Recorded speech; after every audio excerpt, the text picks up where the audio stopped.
सभी को नमस्कार। आज बात करी जाएगी नागराज के बारे में और चर्चा का मुख्य विषय रहेगा नरक नाशक नागराज की जो अभी सीरीज़ चल रही है नाग ग्रंथ, उसके बारे में क्या व्यूज़ है मेरे, क्या चल रहा है उसमें, उसके बारे में बात करी जाएगी। तो आइए शुरुआत करते हैं अपने वीडियो की। ये देखिए, ये कुछ कॉमिक्स रखे हुए हैं। सबसे पहले नागराज के बारे में एक संक्षिप्त मैं आपको विवरण दे देता हूँ। ये है नागराज का प्रथम कॉमिक्स, 1986 का या 5 का कॉमिक्स है ये। नाम भी इसका नागराज है। 40 पृष्ठ यानी कि 40 पेजेस की कहानी है इसमें। और संजय गुप्ता जी का रिप्रिंट है ये 2021 का। 4 रुपये मूल्य का आया था 1986 में शायद ये। और इसके बाद ये स्टोरी कंटिन्यू हुई थी। नागराज की कब्र, नागराज का बदला, नागराज की हांगकांग यात्रा, नागराज और शांगो, इस तरीके के कुछ कॉमिक्स आए थे और ये सिलसिला जारी रहा। 40 पेज से शुरू हुआ था, बाद में 32 पेज में सिमट गया ये। और 32 पेज की बहुत सारी कॉमिक्स नागराज की आई। इनको हम जनरल कॉमिक्स बोलते हैं और यहाँ पे कॉमिक्स लिखा हुआ आता था। और इन्हीं 32 कॉमिक्स के कुछ संग्राहक संस्करण भी हमको देखने को मिले। ये देखिए, ये युगारंभ है, नागराज की प्रथम 5 कॉमिक्स का संग्राहक संस्करण है। एक प्रीमियम कलेक्टर एडिशन है जो कि काफ़ी प्रीमियम था। ये देख लीजिए, प्रीमियम कलेक्टर एडिशन। तो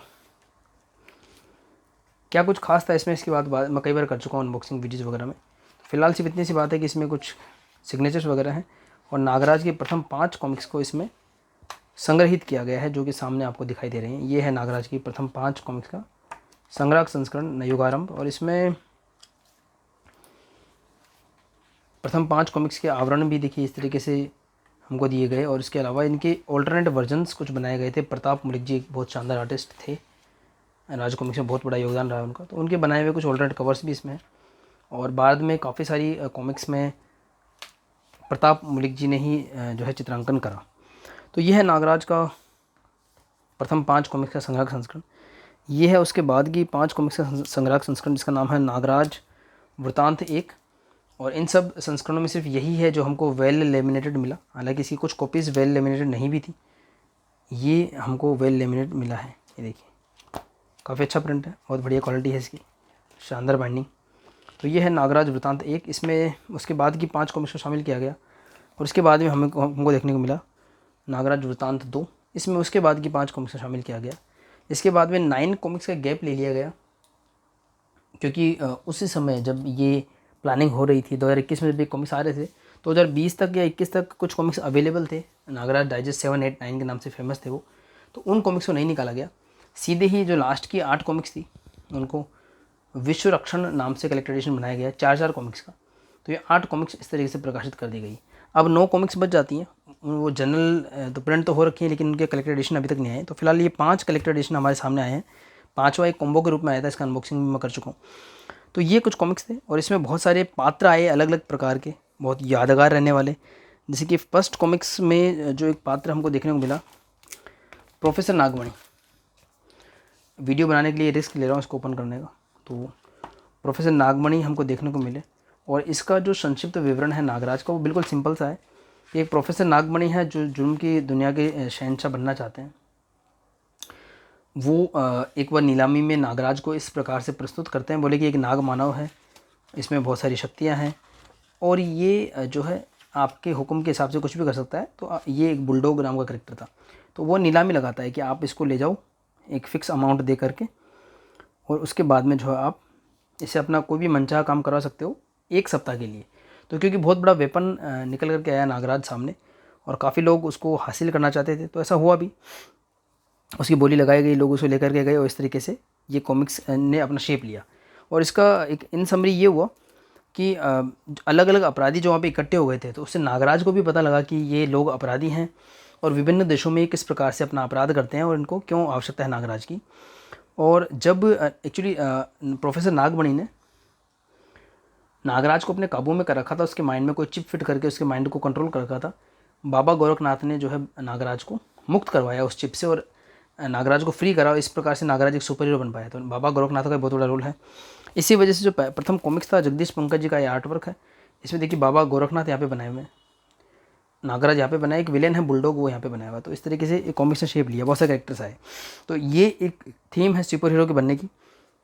और थीम इस प्रकार से आगे बढ़ती है कि उस नीलामी में जो भी अपराधी आए थे उनका पता क्योंकि नागराज को लग चुका था, तो नागराज ने एक एक करके उनके देश में गया और उन अपराधियों को ख़त्म करा। इस प्रकार से आतंकवाद का जो है नाश करा। इस तरीके से स्टोरी आगे बढ़ रही थी नागराज की।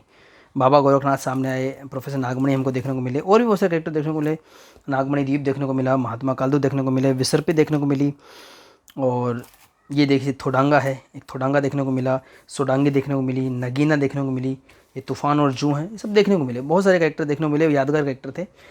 काफ़ी लोगों को जो है नागराज ने उनका अंत भी कर दिया, कुछ ऐसे भी थे उनको ख़त्म कर दिया बिल्कुल पूरी तरीके से। ऐसा करके ये स्टोरीज हमको देखने को मिली। 1995 तक ये सिलसिला चला और हमको नागराज ने काफ़ी ऊंचाइयों को छुआ। नागराज और ध्रुव के सुपर कमांडो ध्रुव भी उस समय को बढ़ता हुआ सितारा था। उसके बाद नागराज के कुछ यादगार कॉमिक्स भी आए, जैसे कि नागराज और सुपर कमांडो ध्रुव, नागराज और बुगाकू, इस तरीके के। 1996 से या 5 से जो है अनुपम सिन्हा जी, जो श्री अनुपम सिन्हा जी जो सुपर कमांडो ध्रुव को बना, जो जिन्होंने ड्रॉ किया, जिनकी स्टोरी लिखी, उन्होंने नागराज को टेक ओवर करा उस समय की परिस्थितियों के हिसाब से, और नागराज को एक नया ही स्वरूप प्रदान कर दिया गया। और उसका जो एक ये जो था ना, एक थोड़ा स्लिम ट्रिम बॉडी सी है, अलग अलग देशों में जाकर के आतंकवाद का नाश करना है, उस रूप को थोड़ा सा बदल करके नागराज को एक स्टेबल लाइफ दी, उसको महानगर में स्थापित करा 1996 में, और उसकी स्टोरीज़ को थोड़ा अलग प्रकार से शेप दिया। भारती, वेदाचार्य, नए नए कैरेक्टर इंट्रोड्यूस करे, नागपाशा और बहुत सारे कैरेक्टर्स जो है लेकर के आए अनुपम सिन्हा जी। बहुत पसंद किया गया उसको, और उसके बाद में एक बहुत आयाम को छुआ नागराज में। बहुत सारी बातें आप सोच रहे होंगे मैं इतनी सारी बातें क्यों ला रहा हूँ, भाई ज़रूरी है इसको समझने के लिए। तो अनुपम सिन्हा जी ने बहुत सारे कैरेक्टर इंट्रोड्यूस करे, बहुत सारे विलेंस भी आए, बहुत सारे मित्र भी आए, नागू आए, शीतनाग आए, जो है सपेरा आया, बहुत सारे कैरेक्टर्स, गुरुदेव आए, जो त्रिफना आया, ऐसे ऐसे कैरेक्टर्स इंट्रोड्यूस किए। विशांक आया, मतलब लेजेंडरी जो है इंट्रोड्यूस करे। नागायण बना डाली, क्या बताऊँ उसके बारे में, नागायण बना दी। देखो 4000 रुपीज़ का जो कलेक्टर एडिशन आया था अभी, तो नागायण जैसा महाग्रंथ रच डाला, मतलब बहुत सारे पात्र रचना करी, उसको आगे बढ़ाया। देखिए नागायण का कवर में रखी हुई है, तो बना दी। खैर अब क्या हुआ, 2007 में काफ़ी लोगों ने बोला कि यार ये जो रूप था ना, ये जो नागराज का ये स्टाइल था, बोले हम इसको मिस कर रहे हैं, कुछ करो आप। संजय गुप्ता जी वगैरह को अप्रोच करा लोगों ने, और संजय जी ने सीरियसली भी लिया, और फिर आतंककर्ता नागराज की नींव रखी। उसकी भी बहुत सारी स्टोरीज आई, उसको फिलहाल बाद में डिस्कस करेंगे। तो ये सब हुआ, बट कुछ चीज़ें होती हैं इनको बदला नहीं जा सकता, जैसे कि काफ़ी सारी स्टोरीज बन चुकी थी ये। उसके बाद 2007 में भी कुछ सीमाएँ थी कि अनुपम सिन्हा जी टेक ओवर कर चुके थे, नागराज का रूप एक शेप ले चुका था, महानगर में रहता था, काफ़ी चीज़ें जुड़ गई, देव कालजी जुड़ गए थे। तो अब एक नया जो कॉन्सेप्ट होता है ना, आयाम वाला, यूनिवर्स वाला, अभी तो आप मार्वल की मूवीज़ वगैरह देखते हैं हम लोग, तो एक मतलब एक ऑल्टरनेट स्टोरी बनाना पॉसिबल है। तो नए हमारे जो लेखक थे, नितिन मिश्रा जी हैं, नए आर्टिस्ट हैं हेमंत कुमार जी, नए लोगों के संपर्क में आए, मंदारा गंगेले जी, इनके संपर्क में संजय गुप्ता जी आए, और वो जो है मल्टीवर्स का जो है, ये क्या बोल सकते हैं, अलग यूनिवर्स का कॉन्सेप्ट, अलग आयाम का कॉन्सेप्ट उनको समझ में आया, और नागराज के अलग आयाम के स्वरूप पे काम करना उन्होंने शुरू कर दिया। कुछ कॉमिक्स आई, मकबरा, तक्षक, अभिशप्त, इन्फेक्टेड, ऐसे कुछ कॉमिक्स आई। उसमें न सिर्फ नागराज बल्कि डोगा और भेड़िया जैसे जो कैरेक्टर्स हैं उनके कुछ ऑल्टरनेट रूप मिले, कुछ प्रयोग करा गया, और वो सफल रहा। और इन्होंने तो क्या करा, इनकी जो टीम थी, संजय गुप्ता जी वाली जो टीम थी, या मैं बोलूँगा नितिन मिश्रा जी राइटर और हेमंत कुमार जी जो चित्रकार हैं, आर्टिस्ट, उन्होंने क्या करा, एक ये जो नया नागराज बनाया था 1-2 कॉमिक्स में, जिसका नाम रखा गया नरक नाशक नागराज। मतलब कि वो ना तो आतंककर्ता नागराज था, और ना ही वो विश्वरक्षक नागराज था अनुपम सिन्हा जी वाला, ना ही वो क्लासिक नागराज था। एक अलग ही यूनिवर्स का नागराज बनाया, और उसके बारे में लोगों की जानने की इच्छा तीव्र हुई, तो उन्होंने फिर से रिक्रिएट कराया, मतलब डिफरेंट टेक के साथ स्टोरी लेकर के आए। तो नागराज का अगर आप कवर देखोगे और नरक नाशक का कवर देखोगे, तो आपको काफ़ी समानताएं देखने को मिलेगी। तो नरक नाशक नागराज लेकर के आए, ये 2014 का या 13 का कॉमिक्स है, 13 का कॉमिक्स है। मैंने इसको 2021-22 से पढ़ा है। मतलब मैं काफ़ी समय तक इस चीज़ से वंचित रहा, मुझे नहीं पता था इतनी शानदार स्टोरी जन्म ले चुकी है, और बहुत परफेक्ट स्टोरी, मतलब बहुत अच्छी स्टोरी, वेल रिटन स्टोरी है ये। तो खैर मैंने इनको पढ़ा, फिर से पढ़ा, पूरी स्टोरी को फिर से पढ़ा। और पहला कॉमिक्स नरक नाशक, ये कलेक्टर एडिशन है इसका। दूसरा नरक नियति, तीसरा नरक दंश, और चौथा जो है नरक आहुति, मैंने पढ़ा। इसके पेपर बैग भी हैं, मैंने आपको पहले भी दिखाए होंगे, फिर दिखाया था। ये पेपर बैग पढ़े हुए हैं, इंडिविजुअल कलेक्टर एडिशन आपने देख ली, ये पेपर बैग्स हैं इसके। और जो है इनका एक संयुक्त संग्रह संस्करण भी निकला था, उसकी भी कई कॉपीज़ हैं मेरे पास में। डिलक्स फॉर्म में भी आया था, वो प्रीमियम फॉर्म में भी आया था। ये उसका प्रीमियम एक कलेक्टर एडिशन है, 2000 रुपये की प्राइस के साथ में आया था, बहुत कॉस्टली था उस समय। तो ये इसका एक नया जैकेट कवर बनाया गया था, ये ललित कुमार शर्मा जी का बनाया हुआ नया आर्ट है। और ये जो है अभिषेक मलसुनी जी ने, मतलब बहुत बहुत शानदार काम करा, बहुत अच्छा काम करा हम लोगों ने, बहुत बढ़िया काम करा। तो इन चारों को संग्रह रूप में प्रकाशित किया, सभी एक ही बात है। तो इसकी स्टोरी क्या है, आइए स्टोरी की बात करते हैं, क्योंकि मैंने कई बार बातें करी है इन एडिशन की, स्टोरी की बात नहीं करी है। तो ये जो पात्र आए थे ना, जो नागराज की स्टोरी थी, उसको फिर से लिखा गया, क्योंकि आयाम अलग था, तो पूरी तरह से फ्रेश राइटिंग कर सकते थे, पात्र सेम रखे गए और घटनाक्रम भी मिलते जुलते रखे गए, लेकिन बहुत ही फ्रेश ट्रीटमेंट दिया। नागमणि इसमें ये स्टोरी सुना रहे होते हैं पापा अध्यक्ष को, कोई होते हैं पाप के अध्यक्ष जो भी है, एक कोर्ट सा बैठा होता है, और नागमणि पूरा बताते हैं किस प्रकार से उनको ये नागराज मिला। बहुत ही इंटरेस्टिंग स्टोरी है पहली बात तो, और किस प्रकार से नाग उनको मिला वो आगे देखना, वो तो खैर इंटरेस्टिंग है।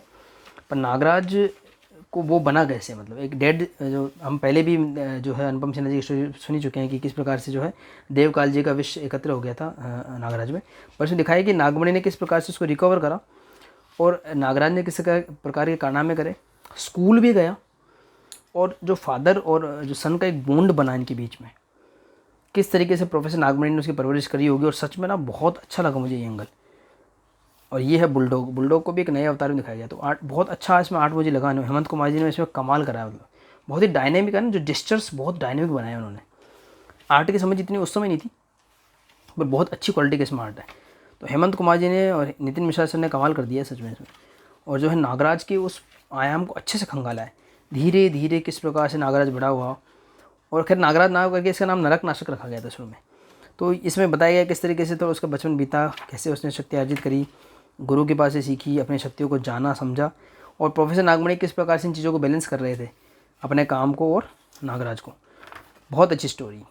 और इसमें जो कैरेक्टर्स आए थे पुराने कॉमिक्स में नागराज की में, चाहे वो बुलडॉग हो, चाहे वो जो है थोडांगा हो, चाहे जो भी हो, मतलब उन सभी को इसमें शामिल करा गया एक अलग टेक के साथ में। बड़ा मज़ा आया इसमें।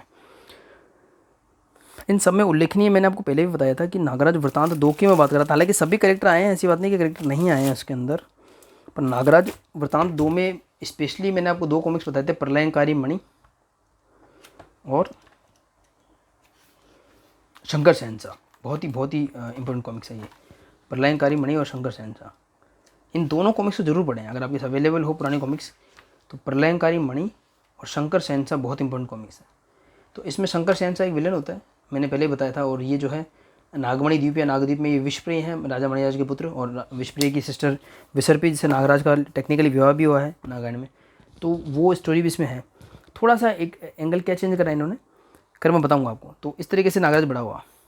नरक नियति में क्या हुआ, नियति एक लड़की है, मेयर हैं शहर के, शंकर साहनी करके उनका नाम है, उनकी लड़की है। तो उनसे थोड़ा सा नागराज का लव एंगल दिखाया गया, और बहुत अच्छे से मतलब उस चीज़ को डेवलप करा गया इसमें। तो इसमें स्टोरी इस तरीके से चल रही है वर्तमान में और भूतकाल में। अब स्टोरी इस तरीके से कैसे चल रही है समझा देता हूँ आपको, कि वर्तमान में नागराज पूरी फुल्ली मेच्योर्ड शक्तियों का स्वामी नरक नाशक नागराज है, वो अपना कुछ काम कर रहा है, और उससे रिलेटेड स्टोरी जो है प्रोफेसर नागमणि सुना रहे हैं। एक पूरा ग्रुप सा बैठा हुआ, क्यों सुना रहे हैं वो भी इंटरेस्टिंग है, उसको सुना रहे हैं स्टोरी कि किस प्रकार से नागराज का उनका बॉन्ड डेवलप हुआ। एक्चुअली नागराज इतना ज़्यादा सक्षम हो चुका है, अपराध का विनाशक हो चुका है, कि अपराधी नागराज को मारना चाहते हैं। और प्रोफेसर नागमणि बोलता है कि मैं मार सकता हूँ, पर मैं इसको कैसे मार सकता हूँ, उससे पहले ये जान लो कि ये है क्या, नागराज चीज़ क्या है, ये कहाँ से अस्तित्व में आया और कैसे वो सब कुछ हुआ। तो वो स्टोरी एक्चुअली वो सुना रहे हैं, इस एक विलेन के एंगल से सुना रहे हैं, पर बहुत शानदार स्टोरी इसमें लगी। और ये आपको लगेगा भी नहीं कि नागमणि और नागराज एक दूसरे दुश्मन भी हो सकते हैं। तो नागराज नागमणि भी कुछ भी कर सकता था। और इसमें एक और रहस्यमय शख्स दिखाया, उसके बारे में बात करी जाएगी। तो कहानी नरक नियति में कंटिन्यू होती है। तो शहर के मेयर की बेटी है, उनके साथ में नागराज का या नरक नाशक नाम दिया गया, उसका अलग एंगल भी दिखाया गया है। नागराज जिसका नाम राज होता है, मतलब प्रोफेसर नागमणि इसका नाम राज रखते हैं कि और उसको बाकायदा कपड़े वपड़े बना करके स्कूल कॉलेज में जा रहा होता है। तो उसकी जो ग्रीन कलर की स्किन होती है वो थोड़ी सी वियर्ड होती है। तो क्योंकि वो पूरे कपड़े पहन के रखता है, तो पूरा कंप्लीटली अगर वो ग्रीन कलर की स्किन में रहे, मुंह पे मास्क लगाए क्रिस्ट की तरह, तो वो किसी को पहचान नहीं आती। इस तरीके से वो अपना नरक नाशक का काम कर रहा होता है, अपने पापा की हेल्प कर रहा होता है। बीच में एक और विलेन आते हैं, एसएस नाम होता है उनका, नाम शंकर शहनशाह, जो मैंने आपको बताया, एक अलग ही रूप में, जो नाम से भी है शंकर, भगवान जी का नाम, शिव जी का नाम है। तो उनके अंदर डमरू होता है, त्रिशूल वगैरह होता है, और वो लोगों को कंट्रोल कर सकते हैं। तो इसमें एक तो प्रोफेसर नागमणि की बैक स्टोरी आती है, और दूसरा जो है शंकर शहनशाह की बैक स्टोरी। ये है नियति, देखिए लड़की का नाम नियति है, नाम है ना नरक नियति। और कितने डायनेमिक सीन बनाए यार, हेमंत कुमार जी ने सच में बहुत डायनेमिक इसमें चित्रांकन कराया, मतलब जेस्चर्स बहुत अच्छे से बनाए उन्होंने। जेस्चर्स जो होते हैं, महात्मा कालदूत भी इसमें आए, दो स्टोरी चल रही है, एक तो जो प्रोफेसर नागमणि सुना रहे हैं वो स्टोरी, और एक दूसरी है जिसमें फुल्ली मेच्योर्ड नागराज है, इसका सामना कालदूत से होता है। इसमें कालदूत से सामना होता है, और नगीना है इसमें। देखिए ये एक वर्तमान की स्टोरी चल रही है। अभी वर्तमान की स्टोरी जो ना, उससे पहले मकबरा और तक्षक 2 कॉमिक्स पढ़नी पड़ेगी, मैंने पढ़ी नहीं, पर समझ में आया था कि चल क्या रहा है, ठीक है। तो वो स्टोरी एक अलग चल रही है, तो उसमें महात्मा कालदूत से भिड़ंत होती है, महात्मा कालदूत को थोड़ा सा पराजित भी कर देते हैं नागराज, और फिर बाद में वो बोलते हैं कि आप अपने अस्तित्व की खोज करो। और इसमें जो स्टोरी हमको प्रोफेसर नागमणि सुना रहे हैं, वो स्टोरी नागमणि को भी पता है, नागराज को भी पता है। तो अगर नागराज को अपने अस्तित्व की खोज करनी है तो उसको उसके अलावा एक्स्ट्रा वाली स्टोरी भी पता लगेगी, ठीक है। तो यहाँ देखिए प्रोफेसर नागमणि अपने ख्यालों में गुम है। यहाँ पर नियति वाला वो दिखा रखा है, एंगल वगैरह वो सब दिखा रखा है, किस प्रकार से वो मिले, क्या क्या बातें हुई उस तरीके से। और प्रोफेसर नागमणि जैसे पता लगता है तो उसको लगता है कि ये ऐसा टाइम है कि नागराज अपने उद्देश्य से अलग हट सकता है और नागमणि पर उसको शक हो सकता है। यहाँ बुलडॉग है जो फर्स्ट कॉमिक्स में मारा गया था, उस कॉमिक्स में मारा गया था ओरिजिनल में भी और नरक नाशक वाली में भी, लेकिन इसमें दिखाया कि उसको शंकर शहनशाह ने बचा लिया था। तो देखिए इसमें जख्मों का निशान है, तो बुलडॉग अब शंकर शहनशाह के लिए काम करता है, ठीक है। शंकर शहनशाह भी बहुत शानदार विलेन बन के उभरा है। उसकी भी स्टोरी उसमें थी, जो एक्चुअल स्टोरी थी शंकर शहनशाह की, उसमें तो ऐसा था कि उसके कोई 2 चमचे होते हैं, वो नागद्वीप पे जाते हैं और उनको पता लग जाता है इच्छाधारी नागों के बारे में, राजा मणिराज के बारे में, विसर्पे के बारे में, विषप्रिय के बारे में। लेकिन इसमें थोड़ा सा अलग एंगल दिखाया है, इसमें खुद शंकर शहनशाह वहाँ जाते हैं। वो कैसे जाते हैं वो इसमें दिखाएगा, बहुत शानदार दिखाया स्टोरी। नागराज की जो ओरिजिन स्टोरी है उसको दिखाया जा रहा है इसमें। तो वो जो है किस प्रकार से जो है जो नागमणि है प्रोफेसर, उनकी जो बाधाएं होती थी उसको दूर करने के लिए नागमणि उसको किसी न किसी मिशन पे भेजते रहते थे नागराज को। तो उसी किसी मिशन के दौरान वो किसी एक ये शायद देवकाल जी की मूर्ति है, तो यहाँ से कुछ वो प्राप्त करके लेके जाएंगे। और इन एक्चुअली जो ओरिजिनल कॉमिक्स था मैंने आपको बताया कि उसके अंदर ये था कि भाई नागराज की नीलामी करता है प्रोफेसर नागमणि, और उसका ये होता है कि नीलामी कर देता है, उसको पैसा कमाना होता है, और फिर बाद में नागराज जब एक हीरो बन जाता है, मतलब फ्री हो जाता है उससे, तो नागराज को विलेंस का पता लगता है और अलग अलग उद्देश्य हो जाएगी, उसका खत्म करता है। इसमें उसको उस एंगल से दिखाया है कि प्रोफेसर नागमणि और नागराज इसमें मिले हुए हैं, और नागमणि नागराज को ये बताता है कि मैं एक अच्छा इंसान हूँ, मतलब उनके लिए वो नागमणि मसीहा है नागराज के लिए। तो वो ये बता रहे हैं कि मैं आपकी ये फेक नीलामी कर रहा हूँ, तो इस बहाने आप जाओ और पता करो कौन कौन विलेन, उनके क्या मनसूबे, उनको उन पे पानी फेरो। लेकिन असली में एक्चुअली अपना वो पर्पज पूरा कर रहा होता है नागमणि, ऐसा कुछ इसमें भी थोड़ा सा डिफरेंट टेक लेकर के उस स्टोरी को आगे बढ़ाया गया है। तो ऐसे कुछ मिशन बताए जाते हैं, स्टोरी आगे बढ़ती है। और हमारा जो वर्तमान का जो नागराज है, मतलब ये स्टोरी तो चल रही है बैक में, और इसमें जो है एक 3 कैरेक्टर और आएंगे, आगे बताऊंगा उनके बारे में, उसका एक यहाँ इंट्रोडक्शन दिया हुआ है। तो ये जो वर्तमान वाला जो नागराज है वो कालदूत से लड़ रहा होता है, उस पर काबू पा लेता है, और फिर कालदूत बोलता है आप अपने अस्तित्व की तलाश करो, उसमें नगीना जो है हेल्प करने वाली है। और यहाँ पे एक और शख्स दिखाते हैं जो नागराज जैसा है, वो प्रोफेसर नागमणि से मिल रहा होता है। नेक्स्ट पार्ट है नरकदंश। तो ये भाई नरक नाशक की सेकेंड पार्ट जो है नरक नीति, वो भी ख़त्म होती है। थर्ड पार्ट शुरू होता है नरकदंश। अब नरकदंश में क्या होता है कि स्टोरी आगे बढ़ती है। कौन सी वाली स्टोरी? दोनों स्टोरी, एक तो जो वर्तमान की स्टोरी है वो वाली स्टोरी, और दूसरी जो बैक स्टोरी चल रही है। बैक स्टोरी में क्या होता है कि जो ये तो वर्तमान स्टोरी चल रही है, ठीक है, ये तो वो कालदूत परास्त हो रहे हैं, वो चलता ही रहता है। बैक स्टोरी में क्या होता है, नागराज के शरीर में अद्भुत सर्प शक्तियाँ रहती हैं। जो नरकनाशक नागराज, जो पहले मैंने 2 कॉमिक्स पढ़ी नहीं है, मकबरा तक्षक, उसके हिसाब से एक नाग पे वो सवारी करता है, उसका नाम है सरपट, ये पीछे बता रखा है। और उसके शरीर में 3 विशेष नागिन रहती हैं, तक्षिका, शीतिका और अग्निका। तक्षिका जो है वो थोड़ी तंत्र वगैरह जानती है, शीतिका में शीतनाग जैसी शक्तियाँ होती हैं, और अग्निका में फायर जैसी शक्तियाँ होती है। प्लस नागफनी सर्प होते हैं जो हमको जो अनुपम सिन्हा जी के द्वारा दिए गए हैं नागराज को, मतलब देवकाल जी के द्वारा, उस हिसाब से। तो वो सब चीज़ें इसमें ऑलरेडी हैं नागराज में। लेकिन क्योंकि बैक स्टोरी चल रही होती है तो उस स्टोरी में हमको पता लगता है कि पहली बार कैसे वो सर्प नागराज से मिले, क्या वे परिस्थितियाँ थी, और किस प्रकार से वो नागराज की सर्प सेना के हिस्से बने। तो ये है वो तक्षिका। तो किस प्रकार से मिले, एक्चुअली विलेंस की तरह मिले थे, आपस में भिड़ंत भी हुई थी, नागराज ने परास्त कर दिया, तो तक्षिका जो है नागराज के शरीर में वास करने वाली नागिन बन के रह गई, ऐसा इसमें दिखाया। फिर आगे नागराज जिस भी मिशन पे होता है इसमें आगे बढ़ता है, शीतिका मिलती है, अगेन वही होता है। और यहाँ बीच पैरेलली वो शंकर शहनशाह वाली स्टोरी चल रही होती है। तो नियति ये देखिए यहाँ पे है, और यहाँ पे शंकर शहनशाह वाला एंगल भी है, वो दिखाएगा। और ये 2 सांप है शायद प्रोफेसर नागमणि की भेजे हुए हैं, ये विषप्रिय है, बहुत शानदार दिखा है इसमें। मतलब बहुत, अगर आपने पुराने वाले कॉमिक्स पढ़ रखी है ना, तो आपको ये डिफरेंट टेक बड़ा पसंद आएगा, बहुत पसंद आएगा। शीतिका से वो बच्चा वाला नागराज जो पुरानी स्टोरी में चल रहा है वो लड़ रहा है, कंट्रोल कर लेता है, वो भी उसके शरीर में प्रवेश हो जाती है। फिर अग्नि का वो भी ऐसे होता है। और फाइनली जो है तीनों नागराज शरीर में प्रवेश कर जाती है। अब नागराज को कहीं पे जाना होता है, मान लो कि यहाँ से यहाँ पुल में जाना होता है, यहाँ पे आग बरस रही है, लावा सा है और ये ब्रिज सा दिख रहा है। एक्चुअली ब्रिज ना होकर के सांप है जो कि सरपट है, उड़न सर्प है, और ये नागराज को गिराना चाहता है। और न सिर्फ ये बल्कि तीनों जो उसके शरीर में प्रवेश करती है उनकी चाल होती है वो भी नागराज को गिराना चाहती है। फिर फाइनली सरपट पे भी कंट्रोल कर लेता है और तीनों भी उसके शरीर में आती है। पैरेलल एक स्टोरी चल रही होती है। इससे पता लगता है कि जो मेयर है वही शंकर शहनशाह है। वो कैसे शंकर शहनशाह बने और इसका मतलब जो नियति है वो शंकर शहनशाह की बेटी है। नागराज को लगता है कि वो नागमणि का बेटा है। किस प्रकार से स्टोरी आगे बढ़ती है देखते हैं। तो वो इसमें बता रहा है वो बैक स्टोरी ना दोनों की ही बड़ी अच्छी है, चाहे शंकर शहनशाह वाली स्टोरी हो चाहे वो नागमणि वाली स्टोरी हो। थोड़ा टेक इतना सा है कि वो इस उस मैंने बताया था उसमें जो है खुद शंकर शहनशाह नहीं आते, इसमें शंकर शहनशाह जाते हैं उस द्वीप पर और बहुत अच्छे से इसको स्टोरी को बहुत अच्छे से एक्सप्लोर किया गया। ये पढ़ने लायक स्टोरी है। तो खैर वो बैक स्टोरी होती है। नियति को पता लगता है उसके पिता एक विलेन है और इधर यहाँ पर जो प्रोफेसर नागमणि स्टोरी सुना रहे हैं वहाँ पर जो है अपना ये नागराज जो है देव कालजी की प्रतिमा के आगे भी आ जाता है और इसको सभी का स्वामी बन जाता है। मतलब सरपट भी मिल जाता है नागराज को, तीनों नागिन भी होती हैं और नागमणि जो नागफनी सर्प भी शायद आगे मिलेंगे, अभी नहीं मिले। यहाँ पे विषप्रिय से लड़ाई हो रही होती है नागराज की, क्योंकि विषप्रिय शंकर शहनशाह गुलाम होता है, नागराज एक तरीके से नागमणि का गुलाम होता है और उनकी वो तकनीक आगे काम कर रही होती है नीलाम करने वाली। तो ये स्टोरी भी लगभग एंड ही होने वाली है। नरकदंश 4th पार्ट इसका आता है, नरक आहुति। ये रहा 4th पार्ट। नरक आहुति में यहाँ पर एक ये है पापा अध्यक्ष और ये तूतेंतु को कुछ चुराने भेजते हैं। तूतेंतु भी एक पुराना विलेन है, मतलब सारे लोग कैरेक्टर मिले हुए हैं। ये देखिए काशी में नागराज बहुत बढ़िया, बहुत शानदार, क्या शानदार सीन है। तो नागराज जो एक्चुअल वाला नागराज है उसको अपने अस्तित्व की खोज करनी है। उसके लिए वो अलग अलग मंदिरों में भटकता है। उसको एक शिवलिंग मिलता है, उस शिवलिंग को उनको प्रतिस्थापित करना है। जिस भी मंदिर में वो सेट हो जाएगा, प्रतिस्थापित हो जाएगा, वहाँ पे उसको जॉब मिलेंगे। अभी वो जॉब मिले नहीं है। यहाँ पर जो भूतकाल की स्टोरी चल रही है, नागराज का पूरा ओरिजिन दिखाया गया है, कौन कौन से मिशन पे जाता है।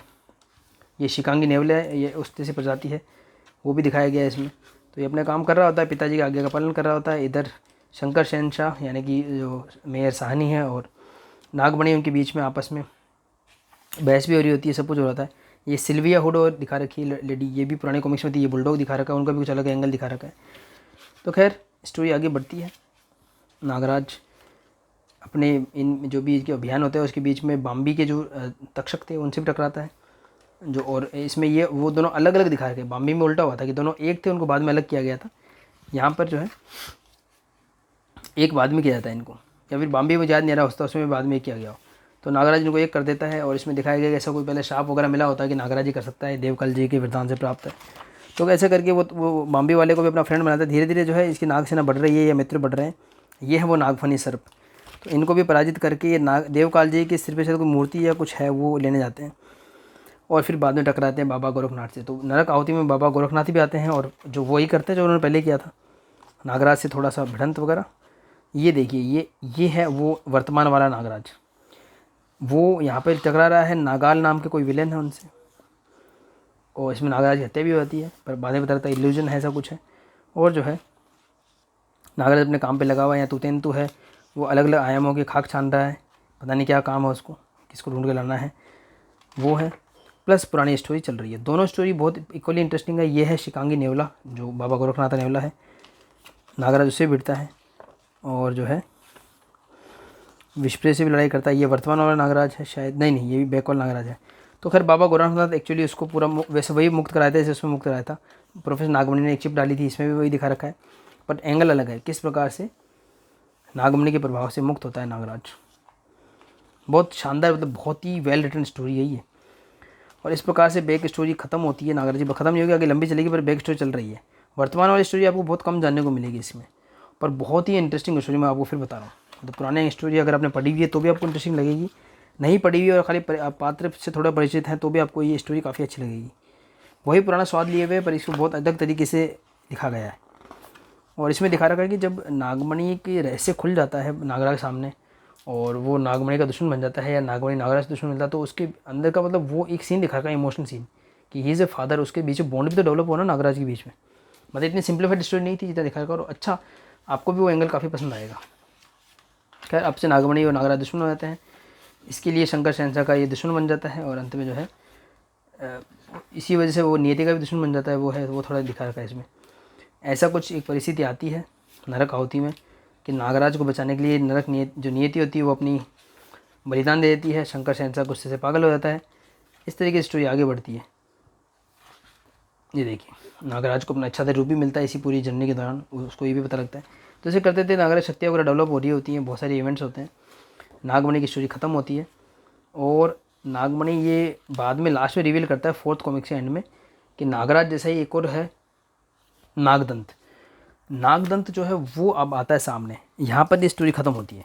तो वो स्टोरी इसलिए सुना रहा होता है, वो बोलता है कि मैं नागराज को काबू में कर लूँगा, नागराज को परास्त कर दूंगा। बाकी लोग बोलते हैं भाई तुम ऐसा कैसे कर पाओगे। तो वो पूरी स्टोरी समझा करके ये बताता है कि एक्चुअली मेरे पास नागदंत है इसलिए मैं ऐसा कर पाऊंगा।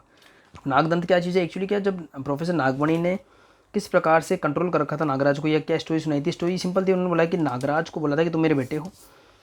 प्रोफेसर नागमणि की वाइफ प्रेग्नेंट थी और उसी दौरान कुछ विलेंस वगैरह थे, उन्होंने उनको जहर वगैरह पिला दिया था, ऐसा कुछ है। और जहर जो बच्चे में केंद्रित हो गया था, फाइनली वो नागराज रूप में डेवलप हुआ। ये स्टोरी नागराज को बता दी। लेकिन ये जो पूरा उत्पत्ति श्रृंखला है, जो अस्तित्व का पता लगा नागराज को, बाबा गोरखनाथ से मिला, देव का बाकी लोगों से मिला, तो उसको क्लियर हुआ कि एक्चुअली वो देव कालजयी के वरदान से पैदा हुआ है। कैसे हुआ अभी तक इसमें क्लियर नहीं हुआ।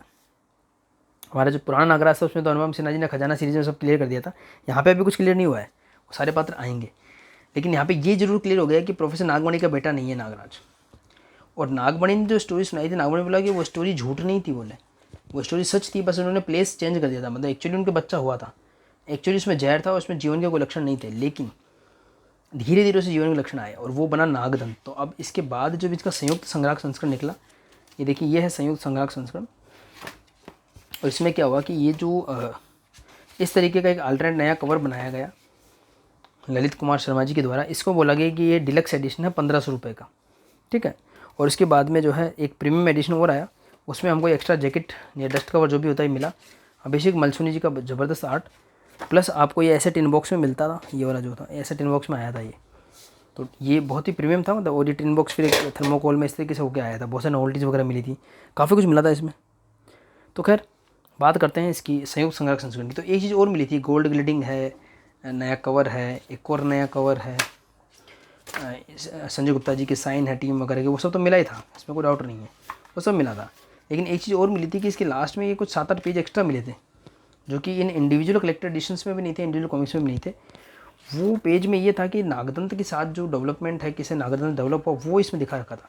तो नागदंत का और इसकी जो स्टोरी है वो इसे बताई गई थी। और इसमें लिखा होता है कि नाग ग्रंथ में आगे स्टोरी कंटिन्यू होगी। और नाग ग्रंथ की बात 2021 ने, उससे पहले से हम इसका ऐड देखते हुए आ रहे हैं। नाग ग्रंथ का कहीं भी मिल जाए तो देख लेता हूँ।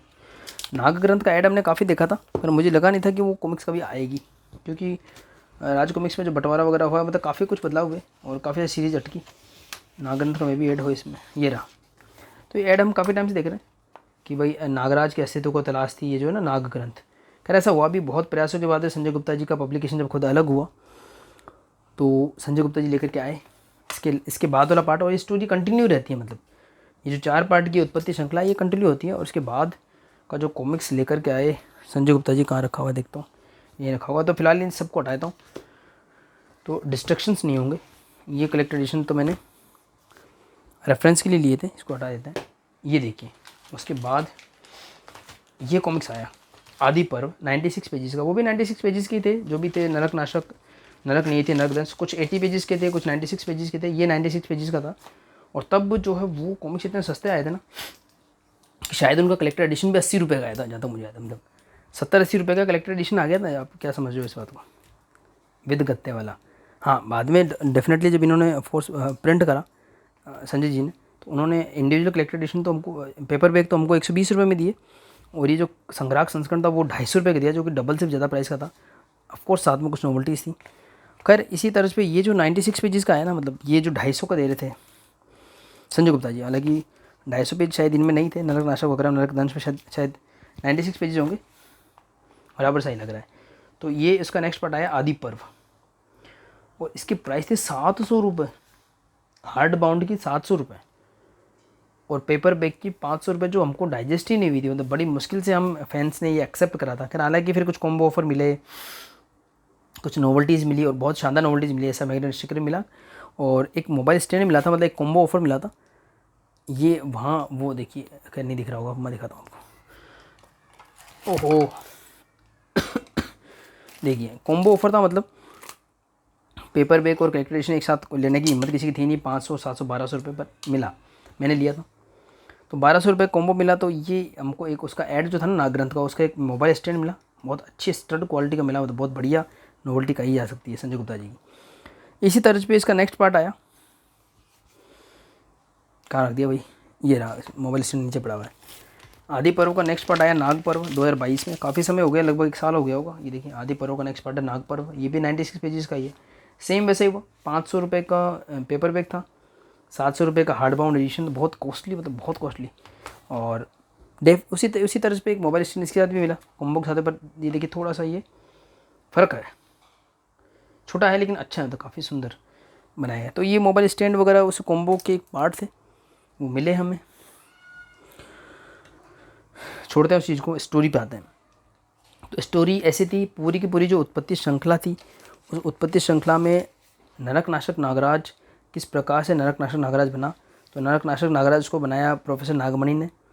उसके बाद में जो लड़की थी नियति, उसने ऐसा करा, नियति ने जो है इसे पेंट वगैरह दी, इसको कॉस्ट्यूम वगैरह दी, नरकनाशक बना।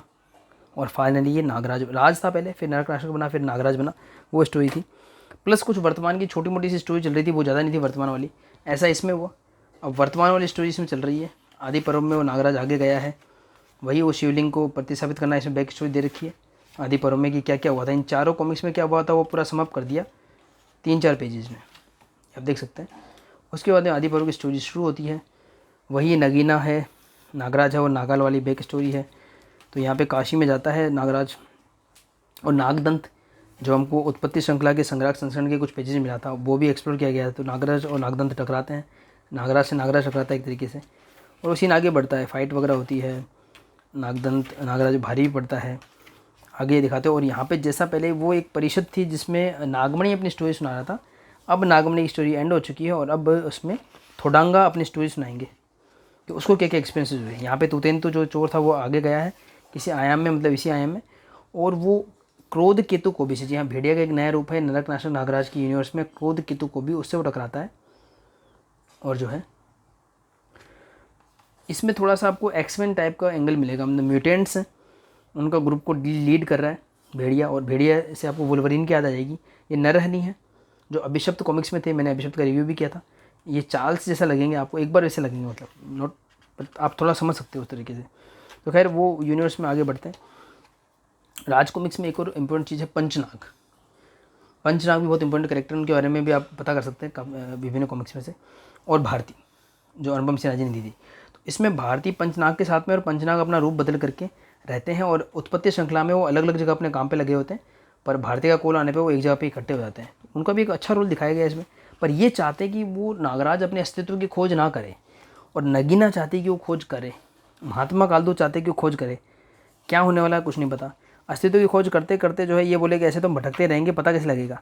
तो ये कोई अघोरी से हैं, कोई योगी से हैं, वो बोलते हैं कि एक प्रेत है, महाप्रेत, जिसका नाम है अंतहीन, वो ये काम कर सकता है। बोले उसको सब पता है, बोले नरकनाशक का जो अस्तित्व की श्रृंखला है ना, उसके सबूत वगैरह सब मिटा दिए गए, लेकिन इसको सब कुछ पता है, इसको अब पता करो। बोले ये नगीना बोलती है तो पूछ लेती हूँ। तो मानस रूप में या आत्मिक रूप में जाती तो भी उससे मार खा जाती, बहुत खतरनाक होता है वो प्रेत। तो बोले कि वो नागराज के काबू में आ सकता है, तो ऐसी सिचुएशन बनाओ। अब ऐसा क्या है कि उसको रोकने के लिए क्रोध केतु को भी चाहता है कि वो अन्वेषण ना करे, भारती पंचनाग भी चाहते हैं, कालदू चाहते हैं कि वो करे, और ऐसा क्या होगा पता नहीं। खैर तो नागदंत यहाँ पे कुछ ऊटपटांग हरकतें भी कर रहा होता है, वो भी इसमें है। बहुत अच्छे से स्टोरी इसकी अलग ही वे में चलती है, सारी की सारी नागराज स्टोरी। इसमें डोगा का भी आता है, ये है दनादन डोगा, पहले भी कुछ कॉमिक्स में आ चुका है, म्यूटेशन हो चुका है इसमें भी। इसको देख के आपको डेडपूल वगैरह की याद आ जाएगी, तो थोड़ा सा वैसा है इसमें। तो डोगा भी इस यूनिवर्स में एंटर होता है, वो अपना काम कर रहा होता है, कोई आतंकवादी घटना सी हो रही होती है, उसको रोकने की कोशिश कर रहा होता है, या थोडांगा अपनी बैक स्टोरी सुना रहा होता है, जैसे कि पूरी उत्पत्ति श्रृंखला में प्रोफेसर नागमणि ने अपनी बैक स्टोरी सुनाई थी, वैसे यहाँ पे थोडांगा अपनी बैक स्टोरी सुनाता है। तो नागराज और आगे उसके क्या क्या इवेंट हुए वो हमको समराइज फॉर्म में इसमें देखने को मिलता है। यहाँ पे इसमें वर्तमान की स्टोरी थोड़ी बढ़ गई है, जब से नागग्रंथ सीरीज आई है, आदि पर्व सीरीज, तब से वर्तमान की स्टोरी थोड़ी बढ़ गई है, थोड़ा पेस पकड़ा उसने। तो नागराज अपने एनिमेशन पे लगा हुआ है, यहाँ पे बैक स्टोरी चल रही है, थोडांगा के साथ में स्टोरी पूरी बता रखी है। और यहाँ पे जो है नागराज का जो वर्तमान है उसमें डोगा और अदरक चाचा वो भी दिखा रखा है। तो खैर वो कोई आतंकवादी घटना सी होने वाली थी, पर उसको होने से रोकना चाहते हैं। ये स्टोरी यहीं रुक जाती है। नेक्स्ट इसकी पार्ट आता है नाग पर्व, अभी लेटेस्ट आया है ये, इसका मैंने थोड़ा बहुत रिव्यू भी करा था। तो स्टोरी उसी में आगे उसी पेज से आगे बढ़ती है। बहुत शानदार इसका कवर था। ये देखिए एक्सेप्शनली लॉन्ग है इसका बुक मार्क। मैंने ये बात पहले नोट भी कर दी, मैं भूल गया था। मैंने आपको बताया था जब मैंने फाइटर टोर्स का जो सुपर साइज डबल साइज जो कॉमिक्स है, इसका जब मैंने अनबॉक्सिंग करा था, रिव्यू करा था, मैंने आपको बताया था कि इसका जो है ना बुक मार्क काफ़ी छोटा है। देखो इसकी लेंथ के हिसाब से छोटा है। और मैंने ये थोड़ा कॉन्ट्राडिक्टरी लगा कि नाग, हालांकि ये मनोज गुप्ता जी ने पब्लिश किया है, ये संजय गुप्ता जी ने पब्लिश किया है। नाग ग्रंथ का जो मेरे पास जो कॉपी है नाग पर्व की, उसका कितना देखिए बुक मार्क कितना लेंथी है देखिए आप। तो ऐसा लग रहा था कि एक्चुअली ये बुक मार्क का जो कपड़ा यहाँ लगना चाहिए था, इस बुक का कपड़ा यहाँ लगना चाहिए था। क्या छोटी सी बात ही ऑब्जर्व करी, इसे बता दी। तो आगे बढ़ते हैं नागपुर में। तो नागपुर में स्टोरी आगे बढ़ती है। नागराज जिसको उस मंदिर का पता लगाना है या अपने अस्तित्व को पता लगाना है, ये देखिए गंगा माता का क्या सीन है, जोरदार सीन, बहुत अच्छा। मैंने इसे स्केच भी बनाया था। तो और इसमें जो है बॉर्डर हटा दिए गए हैं। तो पूरी उत्पत्ति श्रृंखला में बॉर्डर थे और आदि पर्व में बॉर्डर थे, पर नागायण की तरह इसमें बॉर्डर हटा दिए गए। थोड़ा सा ये सीन कट गया, पर फिर भी अच्छा लग रहा है काफ़ी बॉर्डर हटने की वजह से। तो खैर नागराज अपनी शक्तियों का प्रयोग करके कुछ सुनामी या कुछ बाढ़ से आने वाले होते तो रोक लेता है। यहाँ पे हिंदू मुसलमान में दंगे हो सकते हैं, लेकिन उनको भी रोक दिया जाता है कुछ लोगों के द्वारा, अच्छी बात है। नागराज डोगा काफ़ी प्रयास कर रहे होते हैं कि आतंकवादियों के मंसूबे जो है वो ना हो। और इसी में एक बार ऐसा सिचुएशन आती है कि नागराज को अपनी कुंडलिनी जागृत करनी पड़ती है। बस वहाँ एक पंगा ये होता है कि उसको एकदम झटका लगता है और उसको ऐसा कुछ दिखाई देना शुरू होता है। देखिए सबसे शानदार आर्ट है इस पूरी सीरीज में ये वाला सीन। ये नागराज है, ये तौसी है, ये अप्सरा है, विसर्पी पता नहीं, और ये नरक राक्षस नागराज को देख रहा है। और इसका नाम एक्चुअली राजनाग दिखा रखा है। ये कुछ और ही एंशिएंट टाइम की स्टोरी चल गई है। ये एक ग्लिम्प्स सा लगता है कि नागराज और तौसी, वो राजनाग मुझे बोलना चाहिए, वो टकरा रहे हैं। इतना सीन दिखता है, एकदम फिर ये होश में आता है, डोगा इसको बचा लेता है। फिर नागराज होता है क्या चक्कर था। और नियति जो कि नरक नियति में उसकी डेथ हो गई थी नरक आहुति में, तो वैसा ही फीलिंग इसको विसर्पी के लिए आई। बोले कौन है विसर्पी, क्या है, अब ये तो आगे ही पता लगेगा। तो इस तरीके से क्या है कि हमारी जो नाग ग्रंथ सीरीज है, ये जो नरक नाशक की उत्पत्ति श्रृंखला है, उसमें ये हो रहा है। एक तो नागराज की बैक स्टोरी बचपन से जो नागमणि जानते हैं वो हमको देखने को मिल रही है, थोडांगा जानते हैं वो देखने को मिल रही है, प्लस वर्तमान में कुछ घटनाएं उनसे जूझ रहा है नागराज वो देखने को मिल रही है। और उन घटनाओं के चलते ही महाप्रेत एंथोनी से टकराएगा और भी हमको पुरानी इंटरेस्टिंग स्टोरीज पता लगेगी। तो यहाँ पे नागमणि और नागराज का फिर से कुछ इंटरेक्शन दिखाते हैं, काफ़ी अच्छा बॉन्ड है। नगीना हेल्प करी नागराज जी, इसमें उसका क्या स्वार्थ आगे पता लगेगा। तो ये सरपट है, मतलब ये पूरी तरह से मैच्योर है। और इसमें बीच में देखिए सुपर कॉर्नर ध्रुव की भी एंट्री होती है, शो स्टॉप पर ध्रुव, मतलब नरक नाशक नागराज का यूनिवर्स पूरा एक्सपांड हो रहा है। और शायद सारे कैरेक्टर्स में आएंगे अलग रूप में, थोड़ा सा डिफरेंट टेक होगा और काफ़ी इंटरेस्टिंग स्टोरी लग रही है अभी तक। तो मतलब ये बिल्कुल ही बोर नहीं करती है, यह मतलब ऐसे ओवर नहीं हो रही है, मतलब अच्छी अभी अच्छे पेस में जा रही है। क्रोध केतु को भी और भी ज़्यादा भयंकर रूप में दिखाते हैं इस रूप में, देखिए इसमें, क्योंकि इसमें दिखाया गया कि मात्र हंता होते हैं। कुछ ऐसी सिचुएशन बनी होती है कि इसने माता को मार दिया होता है। पुराने कॉमिक्स में नहीं मारा था, पर ये थोड़ा डिफरेंट टेक है, तो उसी के शाप को भुगत रहे होते हैं। तो ये सारी चीज़ें आपस में मिल जाती हैं। क्रोध केतु को भी अपना रूप बदल के घूम रहे हैं, वहाँ पे शो स्टॉप पर ध्रुव आता है, दोनों टकराते हैं, सारी बातें होती हैं। और ये कुछ मोंटी वगैरह हैं, ये भी कुछ राजकुमार से करेक्टर हैं पहले के, तो वो भी इसमें आ रहे होते हैं। यहाँ पर नागराज पहुँच जाता है अंतहीन के पास में, और क्या शानदार इनका टकराव दिखा रखा है, ज़बरदस्त। हेमंत कुमार जी ने बहुत ही डायनेमिक आर्ट बनाई है, मानना पड़ेगा। मैंने भी थोड़ा स्केचिंग सीखने का प्रयास करा था, कुछ वीडियोस देखे थे, तो मुझे समझ में आया कि स्केचिंग में जेस्चर्स बड़े इंपॉर्टेंट होते हैं। तो बहुत अच्छे से जेस्चर्स को ड्रॉ किया है हेमंत कुमार जी ने। तो ये अपने जो है नागराज आगे बढ़ रहा है अपने चीज़ों पे। ये बैक स्टोरी आ रही है, शायद ये थोडांगा वाली स्टोरी चल रही है। बैक स्टोरी में नागराज जो आगे बढ़ गया था, नागमणि से इसकी दुश्मनी हो गई थी, वो स्टोरी आगे जाएगी। इसके मैं ज़्यादा स्पॉइलर नहीं दूंगा जैसे मैंने पहले वाले कॉमिक्स के दिए हैं, क्योंकि ये भी काफ़ी रिसेंट कॉमिक्स है। हालांकि इसको भी लॉन्च हुए टाइम हो गया, पर संजय गुप्ता जी जो पब्लिशर हैं, संपादक भी होंगे, उन्होंने थोड़ा सा रिक्वेस्ट किया, उन्होंने थोड़ा बताया था, काफ़ी बड़े हैं वो, आदरणीय है, तो उन्होंने बोला था कि इसका स्पॉइलर कम से कम दें। और लास्ट कॉमिक्स है ये, थोड़ा अभी रिसेंट है, तो इसमें बस ये है कि इसको फिलहाल बंद कर देता हूँ मैं। तो इसमें ये है कि स्टोरी हमको बहुत इंटरेस्टिंग देखने को मिल रही है। नरक नाशक नागराज के बचपन से लेकर बड़े होने तक की पूरी स्टोरी आ रही है। नागमणि की पूरी स्टोरी तो हम नरक नाशक उत्पत्ति श्रृंखला में सुन ही चुके हैं, और अब थोडांगे की मुँह से स्टोरी सुनने को मिल रही है। प्लस नागराज खुद अपने अस्तित्व को खोजने की कोशिश कर रहा है, कि उसके बर्थ से पहले की स्टोरी भी हमको देखने को मिलेगी। और उसी में देखिए ये दनादन डोगा और क्रोध केतु कोबी वगैरह और शो स्टॉप पर ध्रुव, ये सब तो देखने को मिल ही रहा है। प्लस अंतहीन नाम का प्रेत है जो एंथोनी से मिलता जुलता है, और इसमें एंथोनी गोंजाल्वेज भी देखने को मिलेंगे। वो सारा कुछ होगा। बस इसमें एक बात और बताऊँगा, लास्ट के कुछ सीन है वो आपने देख भी लिए होंगे। एक जो अस्तित्व की खोज में जो स्टोरी हमको देखने को मिल रही है ना, बिफोर बर्थ की है, कुछ पूर्व जन्म का चक्कर है, जो भी है वो बहुत धांसू और भयंकर स्टोरी है। बहुत ये श्रृंखला बहुत ही इंटरेस्टिंग बन पड़ी है। और अगर मैं उत्पत्ति श्रृंखला की बात करूँ चारों पार्ट मैंने पढ़े, अभी फ़िलहाल मैं रिसेंटली आजकल में पढ़े हैं। तो इससे मैं तो इस निष्कर्ष पे पहुँचाऊँ कि सच में इसको बहुत अच्छे से लिखा गया है, इस कॉमिक्स को बहुत अच्छे से। मतलब स्टोरी सच में वेल रिटन है। मतलब बहुत रेयरली ऐसा होता है कि इतनी वेल रिटन स्टोरी बन पाती है। मतलब इतना जो लेजेंड इतिहास रहा है 35-40 साल का जो नागराज का, बहुत सारे आर्टिस्ट ने काम किया है, स्टोरी राइटर्स ने काम करा है इस पे, नागराज पे। उस लिहाज से सारे कैरेक्टर्स ध्यान में रख करके बहुत ही इंटरेस्टिंग स्टोरी बनाई थी और वो कंटिन्यू हो रही है। और आदि पर्व नाग पर्व 96 पेज के 2 पार्ट आ चुके हैं, हालांकि बहुत कॉस्टली है। संयोग देखिए, एक का संख्या थी 01 आदि पर्व की, और नाग पर्व की संख्या देखिए आप 10 यानी कि 10 है। नॉर्मल साइज में जो कॉमिक्स में आती है और अच्छी स्टोरी बन पड़ी। मुझे तो नेक्स्ट पार्ट का काफ़ी वेट है, जो होगा अरण्यक पर्व। देखते हैं कि स्टोरी कहाँ आगे बढ़ती है। तो बहुत ही वेल रिटन कैरेक्टर है ये नरक नागराज, और बहुत स्ट्रॉन्ग कैरेक्टर बनाया इन्होंने। कह रहे इतिहास अपने आप को दोहराएगा, दोहरा भी रहा है। और नागराज का कैरेक्टर नए आर्टिस्ट, नए स्टोरी टेलर्स के मिलने की वजह से और ज़्यादा स्ट्रॉन्ग होता जा रहा है। तो इसी के साथ में मैं अपना ये रिव्यू एंड करता हूँ।